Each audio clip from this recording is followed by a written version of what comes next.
नमस्कार। महाराष्ट्र टीवी 24 में मैं रितेश बोरकर। आज हमारे साथ में है हमारे स्टूडियो में भरत कुमार साकू के जो काटोल के रहवासी है। इनके साथ में एक ऐसा षड्यंत्र रचा गया था जिसमें इनकी प्रॉपर्टी हड़पने के लिए इनके पत्नी बच्चियों के साथ में दुष्ट कर्म किया गया और इनके साथ में भी यानी भरत कुमार के साथ इनको भी मारने की कोशिश की गई। ये सब क्या प्रकरण है और इनको क्यों मारने की कोशिश की गई और इनके परिवार वाले यानी बीवी बच्चों के साथ में दुष्कर्म क्यों किया गया और कौन लोग हैं जो करने वाले। हाँ, दूसरी बात, इनके साथ में इनका एक भाई बहन है जो मतिबंध है और पिताजी भी पैरालिस है और इनके साथ जो पूरा जो परिवार को ये लेके चल रहे हैं कई सालों 2008 से इनके पीछे में कुछ भू माफिया और कुछ राजनीति के लोग और कुछ इसमें पुलिस कर्मचारी लोग भी इन्वॉल्वमेंट है जो इनको 2008 से लेकर 2021 तक परेशान करते आ रहे और ये हर कोर्ट तक जा रहे, कोर्ट के हर सीढ़ी चढ़ रहा है, लेकिन उसके बाद भी इनको आज न्याय नहीं मिल रहा है। भरत कुमार, ये मेरे को बताइए कि आपके साथ में हुआ क्या था और आपके साथ में ये प्रॉपर्टी का मैटर आपने जैसे बताए थे, ये क्या पूरा प्रकरण है, बताइए आप। नमस्कार, माझं नाव भरत कुमार दामोदरराव साळुंखे आहे। मी Katol Nagar Palika Chaube layout plot number 22 Saraswati Nagar Katol येथील रहिवासी आहे।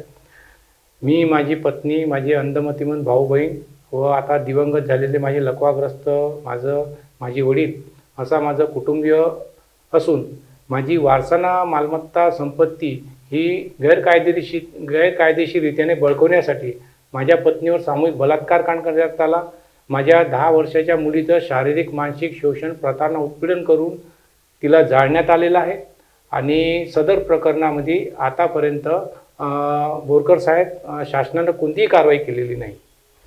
नहीं, मैं क्या बता, आपकी प्रॉपर्टी है, ये प्रॉपर्टी कहाँ पर थी, कितने स्क्वायर फीट की प्रॉपर्टी थी, ये बताइए। और उसके आजू बाजू में जो आपके ऊपर में जो अत्याचार किए, जो आपकी पत्नी के साथ बलात्कार किए, वो लोगों के नाम क्या थे और उनको बचाने वाले उस समय के कौन अधिकारी लोग थे?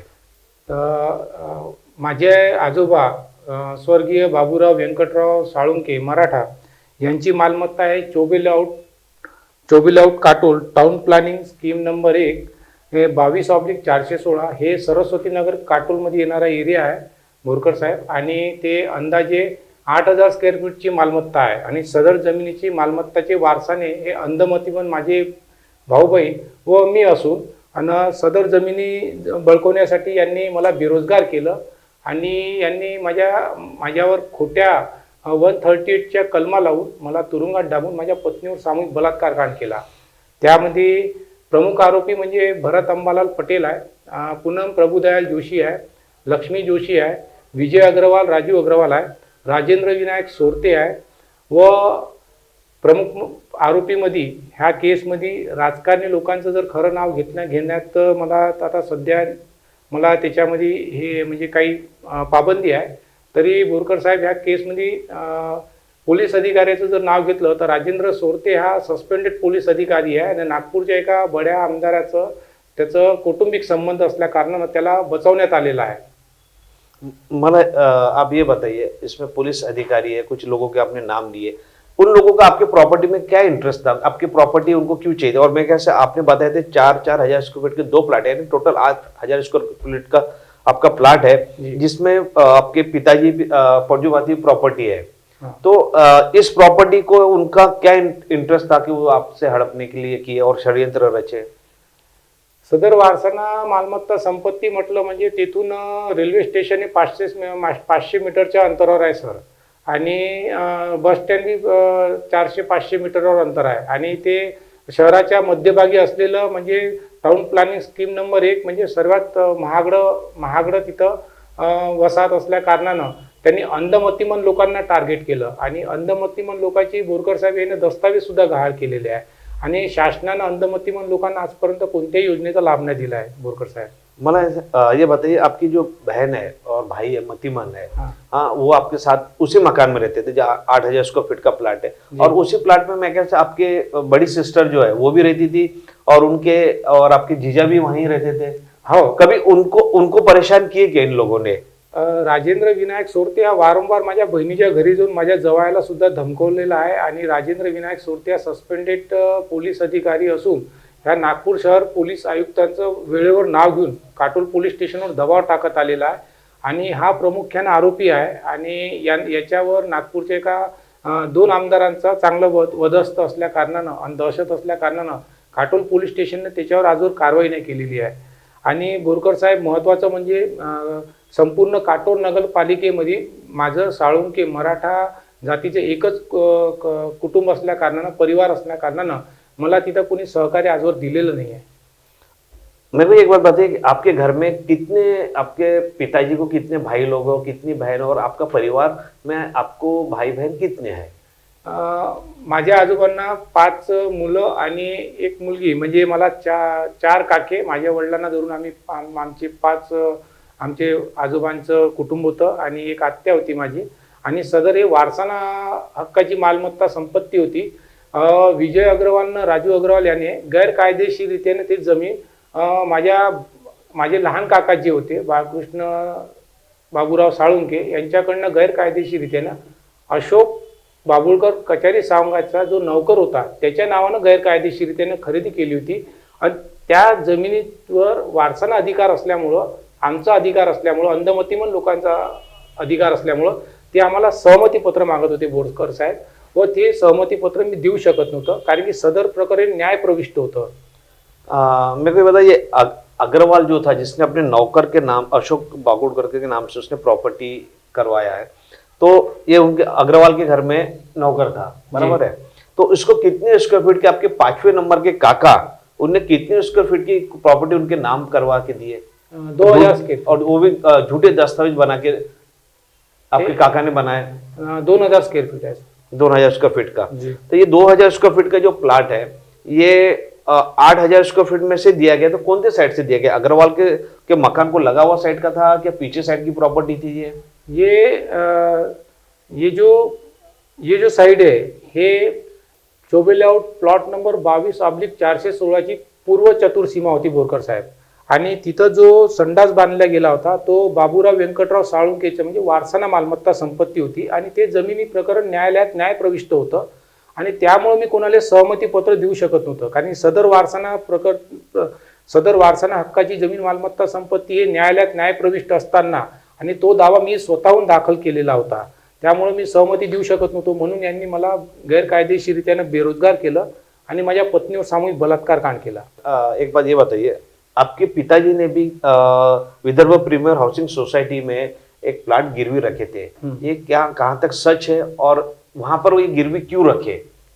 सर्वप्रथम मी महाराष्ट्राच्या सर्व जनतेला सांगू इच्छितो की माझ्या वडिलांनी प्लॉट गिरवी ठेवला किंवा नाही ठेवला याच्या माझा किंवा माझ्या कुटुंबियाचा कोण्याही व्यक्तींना या गोष्टीची कानोकान खबर नव्हती किंवा कोणाला माहिती नव्हती. दुसरी गोष्ट, विदर्भ प्रीमियर हाऊसिंग सोसायटीनं जो प्लॉट जे कोर्टामध्ये दस्तावेज सादर केलेले आहे ह्या नियमानुसार त्याच्यामध्ये नाही बोरकर साहेब घर गिरवी आहे काही आहे. 500 स्क्वेअर फीटच्या नावानं 8000 स्क्वेअर फीट की निलामी आहे. घर एका कोपऱ्यावर आहे, नळ एका कोपऱ्यावर आहे, संडास बाथरूम हा वेगवेगळा मुद्दा आहे. त्यामुळं हे फर्जी आणि फ्रॉड प्रकरण आहे मी असं मानतो आणि कोर्टाला सुद्धा हे सांगितलेलं आहे. आपको कोर्ट तक जाने, आपने बताया कि आपके काका की प्रॉपर्टी बेचने के पहले यानी काका ने आपकी 200 स्क्वायर फीट की प्रॉपर्टी अग्रवाल को बेचे, अग्रवाल के नौकर को, अशोक को. तो मेरे को बताओ उसके पहले आप कोर्ट क्यों गए? आपका कहना था मैं कोर्ट में मैंने केस दाखल किया. तो कोर्ट में जाने का कारण क्या था? सदर प्रकरण हे 2 डिसेंबर 2008 ला लोकमतच्या दैनिक पत्रावर जाहीर निलामीची वार्ता मला कळली. त्यावेळेस मी भाड्याने राहत होतो शनी चौकामध्ये आणि जेव्हा मला माहीत पडलं की माझं वारसाना हक्काची मालमत्ता संपत्ती हे निलामीला आली आहे तेव्हा मी जिल्हा सत्र न्यायालय 6 न्यायाधीश हरपडे साहेबांच्या न्यायालयात केस नंबर 1365/08 दावा दाखल केला होता आणि ती वारसाना हक्काची मालमत्ता संपत्ती मी जिंकलो होतो आणि म्हणून मला तो दावा दाखल करण्याचं मला प्रयोजन आलं ते. कारण की वारसाना हक्काची मालमत्ता संपत्ती हे निलामी करता येत नाही. दुसरी गोष्ट, विदर्भ प्रीमियर हाऊसिंग सोसायटीनं कोणताही कायदेशीर नोटीस मला किंवा माझ्या कुटुंबियांना जाहीर निलामीच्या अगोदर दिलेला नव्हता बोरकर साहेब. आणि दुसरी गोष्ट महत्त्वाची, जे निलामीच्या जाहीरनाम्यावर दिलेलं घर आहे त्याच्यामध्ये वास्तविक पाहता आणि हक्क सोडल्याच्या लेखवर कोणतंही घर येतच नाही साहेब. ते गल्ली आहे साहेब. हक्क सोडल्याच्या लेखवर केवळ 500 स्क्वेअर फीटची गल्ली आहे आणि घर माझं 3,500-4,000 स्क्वेअर फीटमध्ये आहे. माझं संडासाची जवळपास 2000 स्क्वेअर फीटवर आहे. ये केस आपने 2008 में कोर्ट में केस डाले थे जी और आपके पिताजी ने जो प्रॉपर्टी गिरवी उसके पहले रखे, उसके कारण ही ये विदर्भ प्रीमियर हाउसिंग सोसाइटी ने उसकी नीलामी निकाली और आपने पेपर में पढ़ने के बाद याचिका दायर की है, ऐसा कहना है? जस्टिस हरपडे साहेबांच्या न्यायपालिकेमध्ये माझे वडील स्वतः प्रतिवादी होते. मी स्वतः माझ्या वडिलांवर केस दाखल केलेली आहे. दामोदरराव बाबूराव साळुंके माझे वडीलच होते आणि मी माझ्या वडिलांवर दावा दाखल केलेला होता. आणि 18 डिसेंबर 2008ला गुरुवारला जस्टिस हरपडे न्यायाधीश यांच्या समक्ष माझ्या वडिलांनी बयान दिलेलं होतं की माझ्या वडिलांनी कोणतीही गिरवी कोणाजवळ गहाण ठेवलेली नव्हती. हे सर्व प्रकरण हे राजकीय लोकांना मिळून संगनमत करून माझ्या वडिलांना दारूच्या नशेमध्ये हा सर्व गैरव्यवहार केला होता.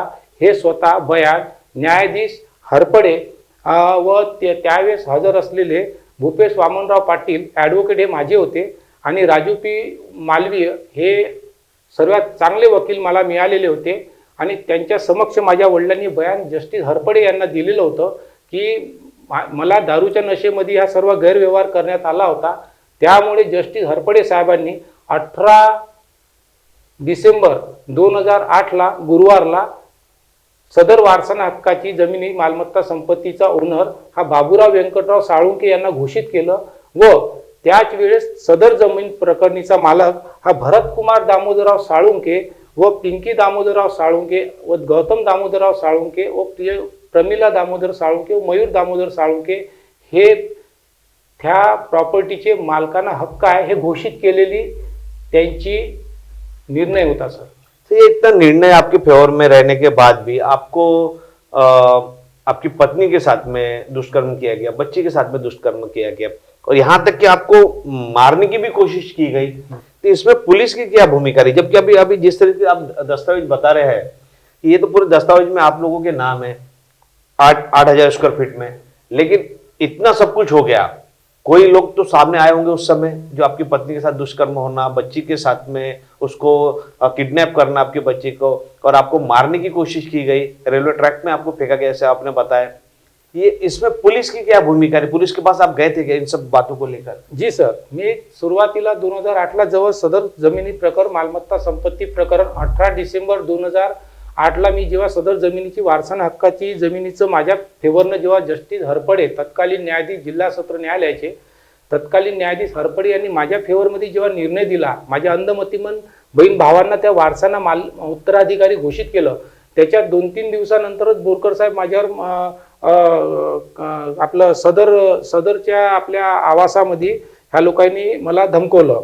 सदर जमिनी कोण आहे ते धमकाचे समय उस समय कोण लोक? त्याच्यामध्ये आपलं विजय अग्रवाल राजू अग्रवालचेच लोक होते आणि काही म्हणजे विजय अग्रवाल राजू अग्रवालचे लोक होते उस समय वो लोग आए. तो उनको आप पहचानते थे जो धमकी देने आए थे और वो धमकी देने आए तो क्या बोल रहे थे आप? हो, त्यांनी म्हटलं होतं मला की सदर वारसा हक्काची जमीन मालमत्ता प्रकरण कोर्टातून मागे घे म्हणून मला धमकवलं त्यांनी आणि मला त्यांनी सांगितलं की 1,00,000-2 लाख रुपये घेऊन तू तुझ्या अंधमतीमन भावांना तू घेऊन जा, नाहीतर आम्ही तुला बेरोजगार करू, नाहीतर तुला आम्ही तुझ्या मुलीवर आम्ही अन्याय करू, अत्याचार करू. त्यावेळेस त्यांनी धमकवलं आणि सदर प्रकरणासंबंधात मी हे प्रकरण मी काटोलच्या पोलीस स्टेशनला त्यावेळेस पण दाखल केलं होतं.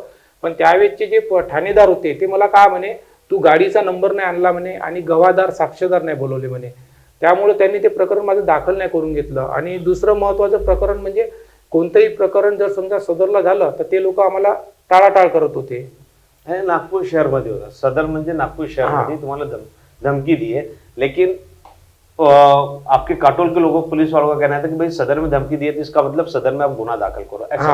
यहाँ लेते एक ब्रेक के बाद में इनके साथ में जो दुष्कर्म इनकी पत्नी बच्ची के साथ में और इनको मारने की कोशिश की गई, लेकिन सरकार की तरफ से जो अभी तक के इनको न्याय मिलना चाहिए था, अभी तक 2021 तक के इनको कोई न्याय नहीं मिला. मोती ज्ञान को बढ़ाने वाला व धन प्रदान करने वाला रत्न है. व्यक्ति के व्यवहार को शांत करता है और निर्बलता को दूर कर चेहरे पर कांति लाता है. ये और ऐसे अन्य शुद्ध एवं सर्टिफाइड रत्नों के लिए आइए सिर्फ लोंधी ज्वेलर्स. 25 साल का शुद्धता का भरोसा. लोंधी ज्वेलर्स, सीताबड़ी और गोकुलपेट बाजार रोड, नागपुर. ये मजदूर का हाथ है कातिया, लोहा पिघलाकर उसका आकार बदल ये देता है. मजदूर का हाथ है कातिया, लोहा पिघला के उसका आकार बदल देता है. मजदूर का हो या डॉक्टर का, हाथ तो धोना पड़ेगा ना. मम्मा साबुन टेंशन नहीं है नेचर ग्रीन का हैंड वॉश ये मारे हाथों के जम्स करता है प्रोटेक्ट ये है नेचर ग्रीन का हैंड वॉश ये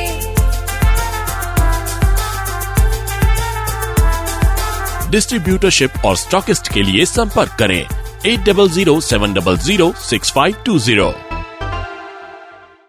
अगर आप खरीदना चाहते हो अपना प्लॉट, फ्लैट, रो हाउस या रिसोर्ट, तो आइए Aarav empire private limited ISO certified company में, जहां आपको मिलेगा 0 माइल से महज 30 किलोमीटर के अंदर प्लॉट, फ्लैट, रो हाउस और रिसोर्ट, वो भी आसान किश्तों पर। वही आरव नगरी में आपको मिलेगी garden, swimming pool, meditation centre, restaurant, children park, yoga park, selfie point और अन्य सुविधा। तो आइए आरव नगरी और पाइए आपके सपनों का घर, वो भी बैंक लोन के सुविधा के साथ, NTP सैंक्शनड। हमारा पता plot number 78, Om Sai apartment, Vidya Vihar, Pratap Nagar, ring road, Nagpur. Contact on 0712295365 और 7447443370 and 7745042520। बढ़ते पेट्रोल के दामों ने अगर बढ़ाई है आपकी चिंता, तो इलेक्ट्रॉनिक बाइक आपके चेहरे पर लाएगी खुशी, क्योंकि अब सिर्फ 13 पैसों में इलेक्ट्रिक बाइक चलेगी पूरा 1 किलोमीटर और बचाएंगे आपके हजारों रुपए। तो देर किस बात की, आइए सचिन ई बाइक और ले जाए आपके पसंद की ई बाइक। हमारा पता plot number 49, great Nag road, near Bharat petrol pump, Siraspet, Nagpur. Contact us on Ramesh Jugele 9881230037 और जगदीश जुगेले 9822710072। ब्रेक के बाद हम भरत कुमार जी से फिर पूछेंगे उनके साथ में इतने सालों तक क्या क्या हुआ, और इनसे ये भी एक बात है कि इतना बड़ा उनके साथ में पत्नी, बच्ची और इनको खुद मारने की कोशिश की गई, और इनके दोनों भाई बहन जो है मतिमंद है, उनको दिखता भी नहीं है। लेकिन ऐसे लोगों के साथ इतना घिनौना हरकत करने वाले लोगों को अभी तक पुलिस वालों ने अरेस्ट तो किए नहीं, क्योंकि पुलिस वाले भी उनके साथ साठगांठ कर रहे थे। लेकिन मेरा कहना है ऐसे लोगों को मदद करने के आम जनता ने और कुछ नेताओं ने सामने आना चाहिए। भरत कुमार जी, ये बताइए आपका जो पुस्तुनी बिजनेस क्या था और आप कहाँ रहते थे? माझं वडिलोपार्जी हा टेलरिंग व्यवसाय होता आणि आमचं कौटुंबिक पूर्वीपासूनच माझ्या वडिलांचा टेलरिंग व्यवसायच होता। आणि माझे आजोबा हे काटोल पोलीस स्टेशनला दरोगा होते, बाबूराव व्यंकटराव साळुंखे, आणि ते रिटायरमेंट झाल्यानंतर त्यांनी चोबे लेआउट प्लॉट नंबर 22/416 हा टाउन प्लॅनिंग स्कीम नंबर 1चा प्लॉट केदारनाथ चोबे आणि त्यांच्या कुटुंबियांकडनं खरेदी केलेला होता।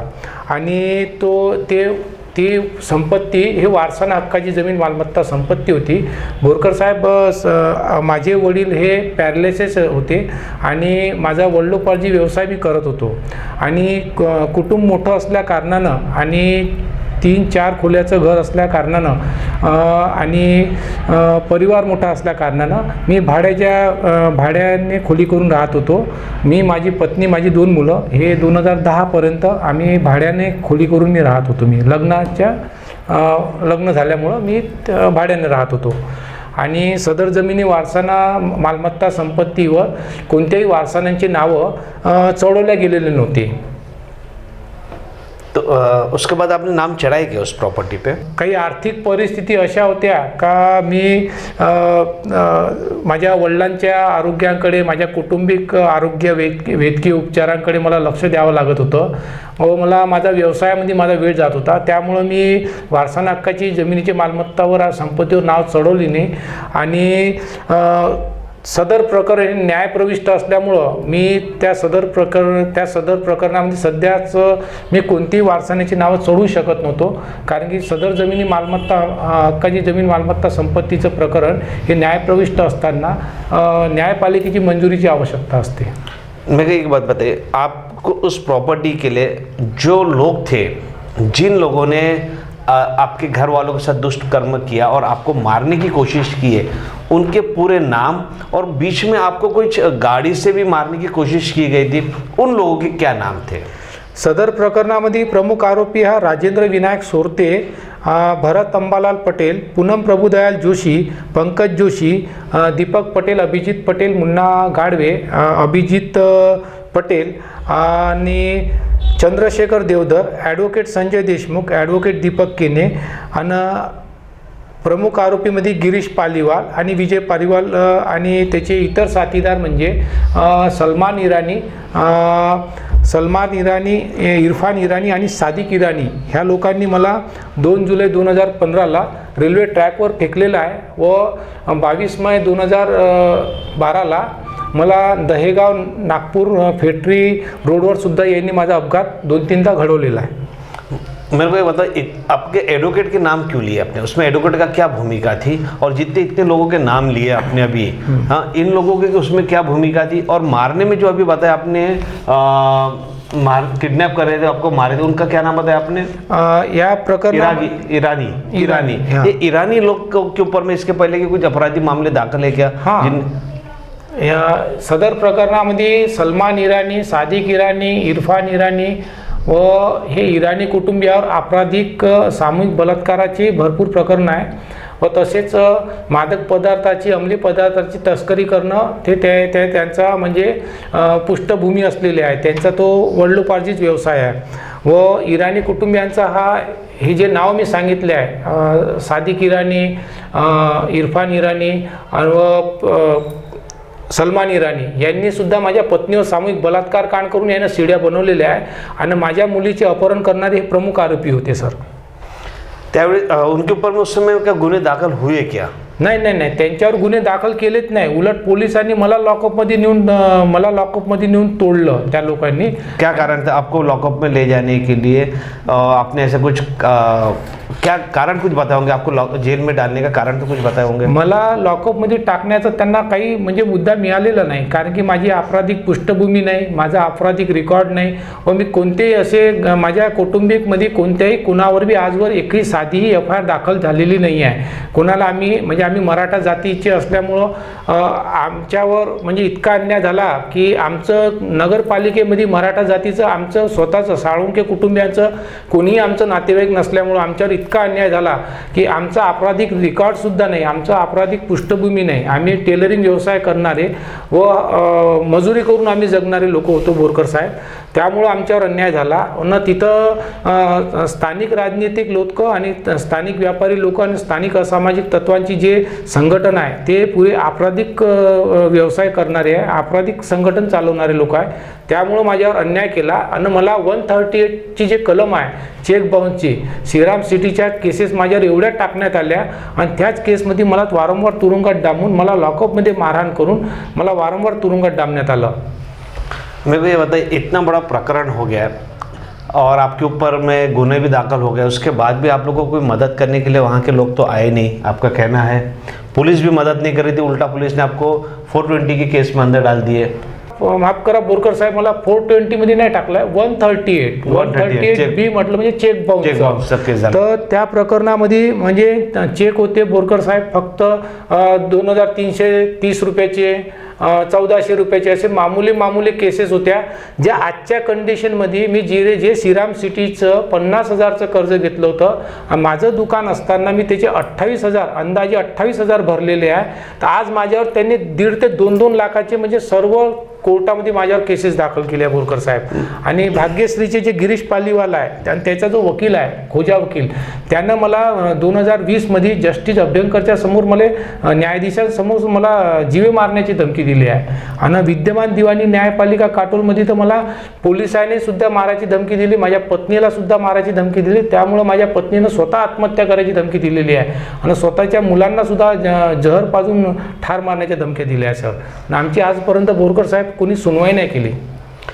ये एक अपने महाराष्ट्र के लिए सबसे बड़ी घटना है जिसमें इतना बड़ा इनके ऊपर में अत्याचार हुआ है ना. ये कोई छोटा मोटा अत्याचार नहीं है जिसमें कुछ ज़मीन पे स्कीम बनाना और ज़मीन हड़पने के लिए पुलिस जो रक्षा करना चाहिए आम जनता की, वो रक्षा करने के बदले चंद पैसों के लिए अपने आप को बेचकर, जैसे अग्रवाल जैसे जो इन लोग महिला इनकी पत्नी इनके बच्ची के साथ में दुष्कर्म करने वालों को साथ दे रहे, ऐसे पुलिस कर्मचारी के वजह से ही अच्छे पुलिस कर्मचारियों के नाम खराब होते हैं. ऐसे पुलिस कर्मचारियों के बारे में हम जरूर छानबीन करेंगे और उन समय इनके साथ में जो अत्याचार हुआ उसका भी खुलासा हम महाराष्ट्र टीवी 24 करते रहेंगे. लेकिन कुछ बातें और भी है.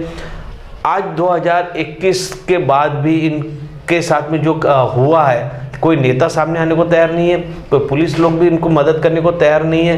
जबकि उस समय मेरे ख्याल से बीजेपी की सरकार थी, कांग्रेस की सरकार थी. आज फिर नागपुर जिले में आज बीजेपी की कांग्रेस की सरकार है. नागपुर के पालक मंत्री है, बड़े बड़े नेता है और गृह मंत्री भी रह चुके हैं वहाँ के काटोल के. लेकिन इतने बड़े नेता रहने के बाद भी ऐसे एक साधारण आदमियों के ऊपर में इतना जब अत्याचार हो रहा है, इन्हीं के सामने इनकी पत्नी पे रेप हो रहा है, बच्ची को किडनैप किया जा रहा है, उसके साथ में दुष्कर्म किया जा रहा है, इनको मारा जा रहा है, लेकिन पुलिस सोई हुई है.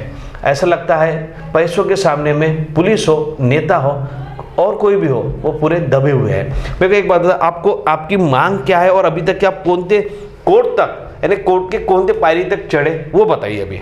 बोरकर साहेब, मी सर्वप्रथम जेव्हा माझ्या मुलीनं मला सांगितलं की तिच्या संग जी काही दुर्दैवी घटना घडलेली आहे त्या संदर्भामध्ये मी विशेष पोलीस महानिरीक्षक नागपूर परिक्षेत्र नागपूर येथे 2/2/2016ला मी आपली तक्रार दाखल केली होती. त्यावेळेस तत्कालीन IG रवींद्र कदम साहेब होते आणि तिथल्या ज्या वरिष्ठ महिला अधिकारी होत्या नंदिनी चांदपूरकर होत्या आणि मी जिल्हाधिकारी सचिन कुर्वे साहेबां यांच्याकडे सुद्धा 2/2/2016ची 2016 पासून ते 2021 पर्यंत नियमित साहेब तक्रार दाखल करत आलेलो आहो व प्रमुख जिल्हा व सत्र न्यायाधीश यांच्याकडे भी माझी तक्रार दाखल केलेली आहे व तसंच सर्वोच्च न्यायालय येथे 8/5/2017ला मी व याचिका माझ्या मुलामुलींच्या उपस्थितीत सादर केलेली आहे. राष्ट्रपती प्रणव मुखर्जी साहेब तथा वर्तमान राष्ट्रपती रामनाथ कोविंद साहेब यांच्याकडे पण मी माझ्या प्रकरणासंदर्भात मी माझी तक्रार दाखल केलेली आहे. आज इनने तो सबसे बड़े बड़े नेताओं के भी नाम बता दिए जिनके पास तकरार की, लेकिन तकरार करने के बाद वो आती कहाँ है. आखिर काटोल पुलिस स्टेशन हद में वहाँ के जिला अधिकारियों के पास में आती है. लेकिन यही जब अगर उनके साथ साठगांठ है आरोपियों के साथ तो कौन सुनवाई करेगा. इसलिए सबसे पहले जो सरकारी अधिकारी होते हैं चंद पैसों के लिए बिक जाते हैं, इनके ऊपर में सबसे पहले कार्रवाई होनी चाहिए. उसके बिना ऐसे साधारण लोगों के ऊपर में अत्याचार होते ही रहेंगे. इसलिए सबसे पहले मैं तो ये कहूँगा सरकार से और भी कोई संगठन हो संस्था हो इनकी मदद के लिए सामने आए, क्योंकि सामने वाले लोग जो है एक अग्रवाल फैमिली के बड़े व्यापारी लोग हैं, वो चंद पैसों देकर अपने अधिकारियों को खरीद रहे हैं. इसलिए अधिकारियों को सबसे पहले सस्पेंड करना चाहिए वहाँ से. उनके जितने भी उनके प्रॉपर्टी है वो सब सील करना चाहिए, क्योंकि ये कहीं ना कहीं ऐसे क्रिमिनल लोगों से पैसे लेकर अपनी प्रॉपर्टी बनाते हैं. इस इंसान ने आज तक अकेले ही घर में ना रहते हुए आज इतने डर के कारण ये अपने घर में नहीं रह रहे, बीवी के साथ नहीं रह रहे, बच्चों के साथ नहीं रह रहे, अपने मध्यमन भाई बहनों के साथ नहीं रह रहे, क्योंकि इनको डर है कहीं ना कहीं काटोल में ये जाएंगे तो इनको कोई ना कोई मारेगा. क्योंकि 2008 से लेके 2021 तक इनके द्वारा इन आरोपियों पे कोई गुना दाखिल नहीं हुआ. दूसरी बात, रेप हुआ पत्नी पे, उसका गुना दाखल हुआ. यांनी सदर प्रकरणात कोणती महाराष्ट्र शासनानं गेल्या 6 वर्षात कोणतीही कारवाई केली नाही. मी वारंवार जिल्हाधिकारी व प्रमुख जिल्हा सत्र न्यायाधीश यांच्याकडे सदर प्रकरणाची तक्रार दाखल केली, पण सदर प्रकरण हे दडवल्या गेलेलं आहे आणि सदर प्रकरणात महाराष्ट्र शासनाने आजपर्यंत कोणतीही गंभीर दखल घेतलेली नाही साहेब. व मी आता 14 डिसेंबर 2021ला माननीय उच्च न्यायालय विधी सेवाचे उपसमितीचे नागपूर खंडपीठ नागपूरचे माननीय सचिव साहेब यांच्याकडे मी सदर प्रकरणाची तक्रार दाखल केलेली आहे व बोरकर साहेब, मी महाराष्ट्र शासनाच्या सर्व अधिकाऱ्यांना व सदर प्रकरणातल्या सर्व वरिष्ठ अधिकाऱ्यांना मी सुचवून इच्छितो की सदर प्रकरणे विशेष पोलीस महानिरीक्षककडे नियमित दाखल आहे 6-7 वर्षापासून व सदर प्रकरणामध्ये मी सरकारी वकील मागितला आहे बोरकर साहेब आणि मागील 6 वर्ष सरकारी वकील मिला कि नहीं मिला 6 साल में? सरकारी वकील बोरकर साहब मिला नहीं सर मला, यानी 6 साल हो गए जहाँ न्यायालय में अपराधी हो कोई भी उनको पूछा जाता है कि आपको सरकारी वकील चाहिए क्या, लेकिन सरकारी वकील तो मिला ही नहीं इनको। यानी सबसे बड़ी दुख की बात है जिस पे इतना बड़े अत्याचार हुआ है, इतने दुष्कर्म हुए हैं, वो इंसान अपने घर में नहीं रह रहा, अपने भाई बहनों के साथ नहीं रह पा रहा, बच्चों के साथ नहीं रह पा रहा है, दूसरों के घरों में रहना पड़ रहा है, बाहर जाके रह के। ये इतनी बड़ी जो फाइल आप देख रहे हैं ये अकेले इंसान ने बनाया है। ये पूरे डॉक्यूमेंट्स इनके पास और भी डॉक्यूमेंट्स है जो अकेले लड़ रहे हैं, लेकिन एक भी संगठन, एक भी नेता इनकी मदद को नहीं आ रहा है। इसका मतलब कहीं ना कहीं लोग चंद पैसों को लेकर अपने आप को बेच देते हैं। महाराष्ट्र में अभी अधिवेशन चालू है, लेकिन ऐसा कोई इंसान नहीं होगा जो नेता जो आप वोट मांगने तो जाते हैं, लेकिन इतनी बड़ी फाइल होने के बाद भी इनकी मदद के लिए कोई आ नहीं रहा और ना अधिवेशन में इनका मुद्दा भी नहीं उठाया होगा किसी ने, और कोई इच्छा भी नहीं होगी, क्योंकि पैसा जहाँ है वहाँ नेता लोग भी कहीं ना कोई पूरे नेताओं की बात नहीं करता हूँ, कुछ ना कुछ नेता उन पैसों के सामने में झुक जाते। आज जो भी प्रॉपर्टी उनके 8,000 स्क्वायर फीट का प्लाट था, 4-4 हज़ार स्क्वायर फीट करके 8,000 स्क्वायर फीट का प्लाट था, उन चंद प्रॉपर्टी पाने के लिए इनके घर वालों के साथ में दुष्कर्म करके गया, मारा गया इनको आज ये अपने घर से बाहर है क्योंकि उनको डर है कहीं इनको मार न दिया जाए। आज इनकी पिताजी पैरालाइज है, डेथ झाली सर आता। अच्छा, उनकी डेथ भी हो गई है, कुछ भी नहीं मिला उनको। और इन्हें क्या नहीं मिला? ना ही आर्थिक सहायता मिली उनको, ना कोरोना काल में उनको ना दवाई मिली, ना घर में कोई उनको अनाज प्रोवाइड किया गया। कोरोना के वक्त है ना, कोरोना से उनकी डेथ हुई है? नहीं, नॉर्मल हुई है उनकी, पैरालिसिस अच्छा। थे, ब्रेन हेमरेज पेशेंट थे। मगर जब मैं वहाँ के तहसीलदार अजय चर्डे को जब मिलने गया तो वो मेरे पे हंस रहे थे। वहाँ के जो राजनेता थे, मैं जब उनको राशन मांगने गया कोरोना काल में तो वो मेरे पे हंस रहे थे और मुझे धुतकार रहे थे, मेरा अपमान कर रहे थे। जब मैं उनको बताया कि मेरे घर में अंधे भाई बहन हैं तो मेरे को वहाँ का केवल एक ही व्यक्ति ने मेरे को साथ दिया, उसका नाम है अजय लाडसे। अजय लाडसे मेरा बचपन का दोस्त है और वो एक प्रामाणिक राजनेता है, उसी ने मेरे को हेल्प किया। और काटोल की बात करें तो काटोल में मुझे कोई सहायता नहीं मिली, ना मुझे वहाँ किसी ने किसी चीज़ की मुझे मदद की। अनिल देशमुख भी वहाँ के गृह मंत्री थे, उनके पास गए थे क्या? मैं 20 जुलाई 2020 को चंद्रशेखर कोल्हे थे, उनके सामने मैंने अर्जी दिया अनिल देशमुख को। उस समय रविंद्र ठाकरे कलेक्टर भी वहाँ मौजूद थे और एसपी राकेश ओला जी भी वहाँ मौजूद थे और काटोल के DYSP नागेश यादव सर भी वहाँ मौजूद थे। उनके सामने मैंने उनको रिक्वेस्ट किया कि मेरे अंधे बहन भाई है, मेरा घर जलाया गया है, आरोपियों ने हमारा घर जलाया है, हमारे पे अन्याय हुआ है। तब भी अनिल देशमुख ने मुझे कोई मदद नहीं दी, कोई सहायता नहीं की। ये हमारे गृह मंत्री थे अनिल देशमुख जी, जिन पे अभी कुछ ईडी की कार्रवाई चालू है, लेकिन अनिल देशमुख जब उसी काटोल से चुनकर आए, यही आम जनता लोगों के वोट थे। लेकिन मैं तो अनिल देशमुख हो और भी उस समय के जो नेता थे और उनके साथ में हमारे ओला साहब जैसे इनने जिनके नाम लिए वो बैठे थे, इन्हें इतना अत्याचार यौन शोषण से होने से लेकर सब मालूम रहने के बाद भी कोई कार्रवाई नहीं की, तो ये किसकी मदद कर रहे थे अभी तक? इन्हें ओला साहब को क्या सिर्फ इन्हें जो आज पूरे ग्रामीण के मेन इंचार्ज थे, SP थे, उनको भी इस गरीब इंसान की तरफ ध्यान नहीं गया। इनकी पत्नी के साथ में रेप हुआ, बच्ची के साथ यौन शोषण किया गया और इनको एक छोटा सा लड़का है, वो भी डर के कारण आज बाहर है, ये खुद अपने परिवार से नहीं मिल पा रहे। यानी कहीं ना कहीं जब वरिष्ठ अधिकारी और वरिष्ठ नेता ही इनके साथ मिले हो ऐसे लोगों के साथ, तो क्या आम जनता की रक्षा करेंगे ये लोग? इसलिए ऐसे लोगों के बारे में भी खुलासा होना जरूरी है। हम महाराष्ट्र T24 इनके बारे में यही शब्द जो इनने बताए, ये उस समय गृह मंत्री के घर में कौन कौन बैठे थे, हम जरूर 4 बार ये जरूर सुनाएंगे लोगों को कि ये ऐसे नेता है, इनको अपन बड़े इज्जत से मिलने जाते हैं, एक मान सम्मान देते हैं इनको, और बड़े ये सोचते हैं कि ये हमारी रक्षा करेंगे। लेकिन जो इंसान आज अकेला अपने घर दार छोड़कर लड़ रहा है और दूसरों के घरों में खाना खा रहा है, कोई दोस्त की मदद से, कोई दोस्त लोग हैं उनकी मदद कर रहे हैं उसको, तो आप सोचिए वरिष्ठ अधिकारी है, जो ऐसे भ्रष्ट अधिकारी है, जो जिनके नाम लिए वो इतने बड़े प्रकरण में उनको मदद नहीं कर पा रहे, तो सोचो आम जनता जो होंगे तो ऐसे कितने लोग होंगे जिनकी समस्या होंगी। और मेरे को बताइए अभी तक कि आप आज हमारे स्टुडिओ हमसे अपेक्षा क्या है आपकी? माझी बोरकर साहेब, महाराष्ट्राच्या सर्व जनतेला माझी विनम्र विनंती आहे की विधानसभेमध्ये 150पेक्षा जास्त मराठा समाजाचे आमदार आहे, त्यांनी सदर प्रकरणात का चुप्पी साधली आहे बोरकर साहेब? सर्वात प्रश्न म्हणजे महत्त्वाचा ह्या. दुसरं, सदर प्रकरणात साळुंके कुटुंबियांचा कधीही आजपर्यंत कोणताही आपराधिक रेकॉर्ड नाही बोरकर साहेब, आणि कोणताही आपराधिक पृष्ठभूमी नाही आहे, आणि कोर्टात हे सिद्ध झालेलं आहे की सदर प्रकरणे भ्रष्ट आहे, आणि त्यामुळं आम्हाला निर्णयसुद्धा दिलेला आहे कोर्टाने, सदर प्रकरणे वारसाना हक्काची मालमत्ता संपत्ती आहे म्हणून हे घोषित झालेलं आहे.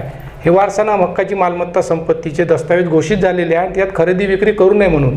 तरीसुद्धा राजेंद्र विनायक सोरते, चंद्रशेखर देवधर, ॲडव्होकेट दीपक केने व इतर वकिलांनं जिल्हा सत्र न्यायालय 13मध्ये दावा क्रमांक 475/15 मध्ये खरेदी विक्री करून, बोरकर साहेब खरेदी विक्री करून तिथल्या जिल्हा सत्र न्यायालयामध्ये त्याने भ्रष्ट प्रकरण दाखल करून त्या जमिनीचे पूर्ण दस्तावेज भ्रष्ट सादर केले.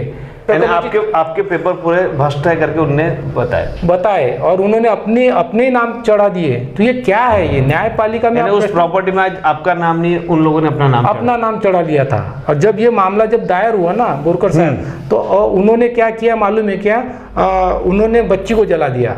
मेरे को बताइए, इनकी बच्ची जो 10 साल की थी उनको जलाया गया, उसके बाद भी पुलिस के कर्मचारी हो, अधिकारी हो, उनको ये मुद्दा क्यों नहीं दिखा? मैं कैसे 2012 की बात है, जनवरी की, बच्ची को जो जलाने का नहीं, बच्ची का अपहरण 2012 में हुआ था, वो जुलाई 2012 तक 3 बार हुआ.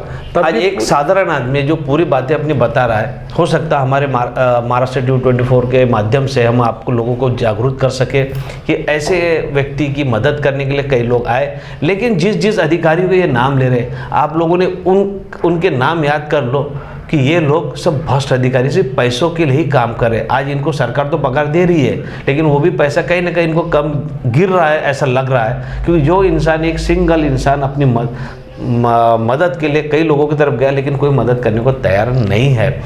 हम आप लोगों से यही महाराष्ट्र टीवी 24 की तरफ से यही कहेंगे कि इस इंसान जो भरत कुमार है, जो अकेले लड़ रहे हैं अपने दोनों पत्नी के लिए भी, अपनी बच्ची को भी न्याय मिलने के लिए भी, और अपने एक मतिमंद बच्चे इनका भाई बहन है उनके लिए भी ये लड़ रहे हैं. यहाँ तक कि अपनी एक उनकी सिस्टर है, बड़ी सिस्टर, वो भी इन्हीं के साथ रहती है. ये सब परिवार के लिए अकेले ही लड़ रहे हैं. लेकिन कहीं न कहीं पैसे वाली पार्टी, अग्रवाल जैसे और जो आरोपी लोग हैं जो इनको किडनैप किए थे, इन लोगों के ऊपर में सख्त कार्रवाई होनी चाहिए. और मैं तो ये सोचूंगा इन पे कब कार्रवाई होती है वो भी देखना बहुत ज़रूरी है, क्योंकि इसमें आज अधिवेशन चालू है मुंबई में, लेकिन इनका मुद्दा उठाने के लिए कोई लोग नहीं है. और आरक्षण, जैसा मराठा, आपने क्या बताया? मराठा आरक्षण. अब मराठा आरक्षण की बात करें, एक इंसान जो सरकारी नौकरी 6 साल से नहीं मिला, 6 साल से जो बैठे हैं उनको कुछ आरक्षण नहीं मिला, और ये खुद मराठा है. और इनको लिए कोई एक आदमी इनके समाज का ही कोई जो आरक्षण तो मांग रहा है, सब कुछ तो कर रहे हैं, वो मिलना भी चाहिए उनको, वो कोर्ट का पार्ट है. लेकिन इस इंसान के लिए कितने लोग सामने आते, कितने समाज के लोग सामने आते, हम जरूर देखेंगे. नमस्कार.